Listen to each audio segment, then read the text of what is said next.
Fala pessoal, Carol na área, trazendo mais um vídeo aqui no canal. No vídeo de hoje eu vou contar para vocês sobre um caso que aconteceu em Portugal no ano de 2020 e de início a polícia tratava o caso como uma criança desaparecida, mas o final, a conclusão desse caso é muito chocante. Então, nesse vídeo, todas as informações foram tiradas de um roteiro escrita por uma inscrita aqui do canal que mora em Portugal.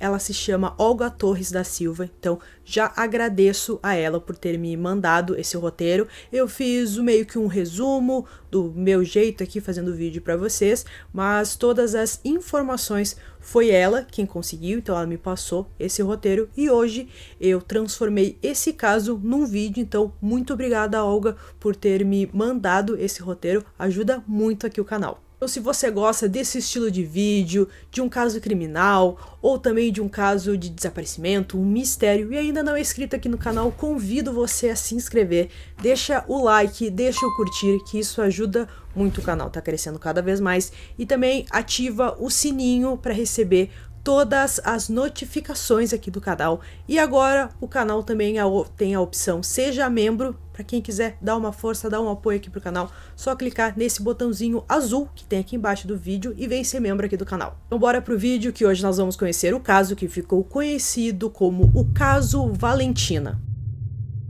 No ano de 2020, Valentina estava com 9 anos e morava com a sua mãe, Sônia Fonseca, em Bombarral, um município de Portugal, onde ela frequentava o 3º ano da escola Fernando Pó. Durante a pandemia, no período da quarentena, a menina foi passar alguns dias na casa do pai, chamado Sandro Bernardo, de 32 anos, em Altógia da Baleia, perto da cidade de Peniche. O pai morava com a sua atual esposa, chamada Márcia, de 38 anos, com os 2 filhos dela, um de 12 anos e um de 4, e o único filho do casal, um bebê. O que nós sabemos sobre a relação da Sônia com o Sandro é que eles nunca casaram, nem ao menos namoraram. Foi apenas um encontro casual que acabou gerando a pequena Valentina. O pai até mesmo nem sabia da existência da menina até o seu 1º ano de idade. Quando a menina completou 7 anos, ele decidiu fazer um exame de DNA para ver se realmente era o pai da Valentina, e sim, o resultado deu positivo.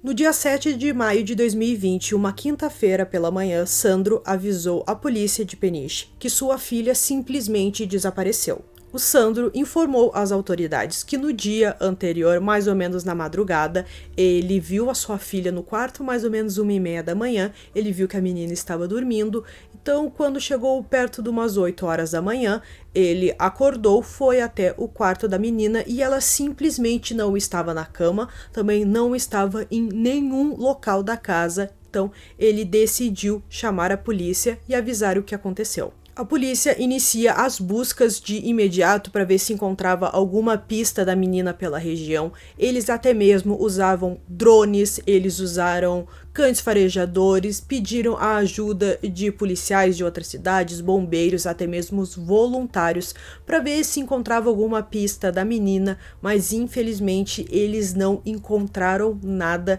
nem uma pista, nem uma ligação que levasse ao encontro da menina. De início, a polícia tratava o caso como um desaparecimento, mas alguns indícios de que um crime aconteceu apareceram quando a polícia fez algumas entrevistas e interrogatórios com algumas pessoas. No início da manhã de domingo, 10 de maio de 2020, Sandro confessou à polícia que tirou a vida da própria filha e levou a polícia ao local onde escondeu o corpo. O corpo da criança foi encontrado a cerca de 6 quilômetros da casa da família, numa zona de mata na Serra del Rei. O corpo estava coberto por arbustos, mas não estava enterrado. A Polícia Judiciária de Portugal realizou uma reconstrução do crime e concluiu que provavelmente a morte da criança, o crime, aconteceu na casa da família. Podemos dizer que nesse caso a testemunha principal foi o menino de 12 anos, o filho da Márcia, que era a madrasta da menina Valentina. Ele contou que o crime aconteceu na casa durante o dia e na parte da noite os dois, o Sandro e também a Márcia, levaram o corpo da menina para esconder nessa área que havia uma floresta. O resultado da autópsia apontou para uma morte violenta, com lesões na cabeça e indícios de asfixia. Valentina sofreu diversas lesões em vários locais do corpo, principalmente na cabeça. O funeral de Valentina aconteceu no cemitério de Bom Barral e juntou diversas pessoas com balões e flores que acompanharam o trajeto do carro funerário, mas só as pessoas próximas à família puderam assistir às cerimônias devido às restrições impostas pela pandemia. A cerimônia foi marcada por muita emoção, principalmente da mãe da Valentina, a Sônia. Ela até mesmo se sentiu mal durante a cerimônia, foi levada para um hospital para ter os seus devidos cuidados e também na cidade de Peniche, onde foi perto da onde o corpo da jovem foi encontrado. Eles fizeram algumas homenagens e realmente foi um caso que chocou muito a população da região. Todos ficaram apavorados com tamanha brutalidade daquele caso. A polícia agora pega o depoimento do Sandro e também da Márcia. Primeira quem fala é a Márcia, ela ficou mais ou menos ali umas 2 horas dando o seu depoimento e em sequência vem o Sandro e fala o que aconteceu. Segundo a versão dele, ele não tinha nenhum envolvimento na morte da filha, ele até mesmo diz que foi algo acidental. Ele afirma que aconteceu uma discussão com a Valentina quando eles estavam no banheiro. A menina de alguma forma passou mal, começou a ter convulsões, então ela caiu, bateu a cabeça e morreu. Foi simplesmente isso que ele contou à polícia naquele dia. O Sandro ainda disse que a sua esposa não teve nenhum envolvimento, que foi apenas um acidente, mas a polícia começou a achar estranho aquele depoimento do pai, porque as marcas que tinham no corpo da menina Valentina não correspondiam ao que ele estava falando, não correspondiam a apenas uma queda no banheiro e batido a cabeça. Então, o menino, o filho da Márcia, de 12 anos, ele falou que viu o Sandro asfixiando a Valentina. Então, aquelas marcas que a menina tinha no corpo, daí sim faziam sentido dela ter sido asfixiada e também agredida. Já a versão da Márcia, ela diz que não estava na casa no momento, dentro da casa, mas que ela ouviu os gritos desesperadores da menina pedindo por ajuda. Então ela concluiu que o Sandro estava agredindo a menina, mas em nenhum momento ela chamou a polícia, ela também não ajudou a menina e ela apenas ignorou aquilo. A polícia judiciária, ela conclui que a menina morreu devido a agressões muito violentas e que não tinha nada de morte acidental, como o pai falou. O que foi provado nesse caso é que em 1º de maio de 2020, 5 dias antes da Valentina morrer, o pai a confrontou com supostas suspeitas de assédio sexual cometido por um padrinho da menina. Ele começou a agredir a menina, obrigando que ela confirmasse todos esses abusos que ela sofrera pelo padrinho, mas a menina, ela não falava muito, ela não dizia nada, ela ficava quieta. Então, como ela foi muito agredida já naquele dia primeiro, ela acabou dizendo que sim, que foi agredida sexualmente, violada sexualmente, mas na verdade ela só falou aquilo para o pai parar de bater nela. Sobre esse suposto padrinho abusar da criança sexualmente, o Ministério Público investigou essas informações há alguns anos antes, mas o caso foi arquivado por falta de provas.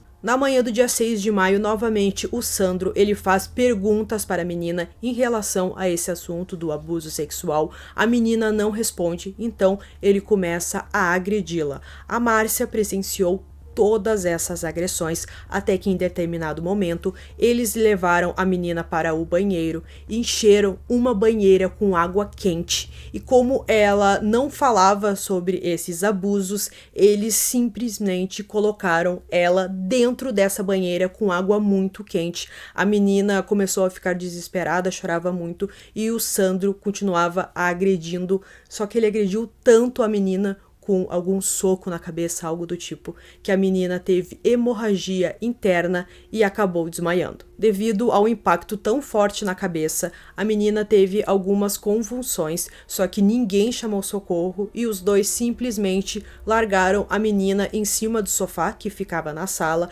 e deixaram ela agonizando por 13 horas e os filhos de 12 anos e 4 da Márcia ficaram ao lado dela no sofá, assistindo todo o sofrimento da menina. De tarde, o casal ainda saiu para fazer compras e quando eles voltaram, eles viram que a menina morreu. Então, eles colocaram ela dentro de um carro, levaram ela até aquela área florestal, que ficava 6, 8 quilômetros, não muito mais que isso, de distância da casa. Eles colocaram a menina no chão e esconderam com algumas folhas, alguns galhos, alguns arbustos o corpo da jovem. Outro fato que não podemos deixar de fora desse caso, aconteceu no ano de 2018, foi que a menina fugiu da casa do pai quando eles ainda viviam em Peniche. Ela foi encontrada pela polícia sozinha numa estrada e ela também disse que tinha saudades da mãe e que queria voltar para casa com a sua mãe. A criança foi sinalizada pela Comissão de Proteção de Crianças e Jovens, mas não se encontraram vestígios de maus tratos no momento, nem nenhum testemunho que provasse que a criança sofria de maus tratos. A polícia acreditou que foi apenas um caso isolado. O Sandro, ele mudou a sua versão no caso e ele disse que a responsável pela morte da sua filha era a Márcia, a sua esposa no momento, e ele disse que não teve nenhum envolvimento na morte dela e que até mesmo ele tentou salvá-la. Segundo ele, todos acordaram com gritos naquele dia e os gritos eram da Valentina, então ele foi até onde os gritos vinham e se deparou com a cena da Márcia enchendo uma banheira com água quente com a Valentina dentro. Então ele contou que tirou a menina da banheira, levou ela até a cozinha, só que a menina não resistiu e acabou morrendo. Só que essa versão não é válida, até porque o menino de 12 anos falou que a menina ficou 13 horas agonizando do lado deles no sofá. Em 21 de abril de 2021, no Tribunal de Leiria, a coletiva de juízes, um grupo de 3 juízes que julgaram todo o processo, deram como provadas todas as acusações do Ministério Público e todos os crimes cometidos. Os dois foram condenados pelos crimes de homicídio qualificado e profanação de cadáver. Sandro Bernardo foi condenado a uma pena máxima de 25 anos de cadeia, com 22 anos pelo crime de homicídio qualificado de autoria, 18 meses pelo crime de profanação de cadáver, 9 meses pela simulação de homicídio e 3 anos pela violência doméstica. Já Márcia foi condenada a 18 anos e 9 meses pelo crime de homicídio qualificado por omissão e também por profanação de cadáver. Os juízes desse caso ficaram muito chocados com tamanha brutalidade que a menina foi agredida e também pelo fato deles deixarem a menina agonizando num sofá do lado dos outros 2 meninos. Os meninos presenciaram tudo aquilo e o casal simplesmente não se importou deles verem aquela cena e também do sofrimento da criança. O tribunal também conseguiu provar que o Sandro e a Márcia, eles planejaram tudo aquilo de enganar a polícia do caso que a menina simplesmente desapareceu de dentro de casa, e também quando os dois ouviram as suas penas, eles só ficaram com a cabeça baixa e não mostraram nenhuma reação. Então, gente, hoje eu trouxe esse caso aqui para vocês. Realmente é um caso que choca muito, que envolve uma criança de apenas 9 anos e deixa a gente espantado com tamanha brutalidade desses dois, o que eles fizeram com a menina. Então, realmente acredito que Portugal deve ter ficado muito chocado com tudo isso, principalmente as pessoas daquela região, e também é um caso que choca o mundo inteiro por tamanha brutalidade com apenas uma criança. Agradeço mais uma vez a Olga por ter me mandado essa dica desse caso e também por ter me mandado o roteiro. Isso facilita muito aqui para eu trazer vídeo para vocês. Então, eu espero que vocês tenham gostado desse vídeo. Esse foi mais um vídeo aqui no canal. Durmam bem e até o próximo.